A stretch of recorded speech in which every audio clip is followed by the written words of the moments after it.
familiar with this, because she's standing basically where her office is going to be. This is the teen area. Chris and Laura are that section. Then there's the kitchenette. And the rest is going to be the teen lounge.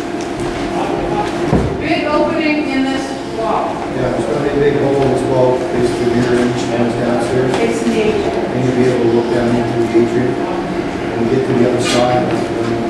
Yeah, some just went by outside. So this is going to be the historical collection. There's going to be a hole in that wall there to mirror the teen lounge, so people will be able to see out into the atrium. And as it stands, we're currently working with the architects right now, trying to figure out where everything's going to go. But we're thinking shelves around the perimeter, as many as we can. But and then under the windows, have low desks, so people will be able to sit down and have a little bit of a private study. And then in the center part, we'll have more tables, so people can sit down. And this is going to be our quiet study, and not just the historical rooms. It's going to have dual duty.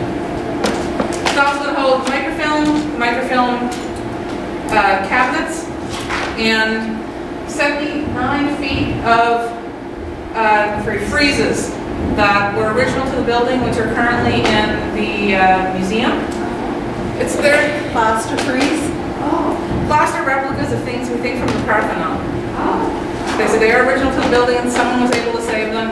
So they can't be down low because we can scrape them because they're plaster. So we're going to be able to put them up above the shelving as many places as we can, so that'll keep them out of hands. But it's a nice nod to the building. So this is the former gymnasium. It's going to be the second floor. It'll be sort of mirrored. That's downstairs with those three windows being the entrance into the adult collection. Now, the hole in the floor that's going to join the two floors are going to be in the center. And that's going to put the teen collection on that side. You're standing where the elevator's at, and this is going to be our adult nonfiction. It's going to be a very beautiful room. And they're going to keep the curve. Good. They're going to keep the curve? The curve?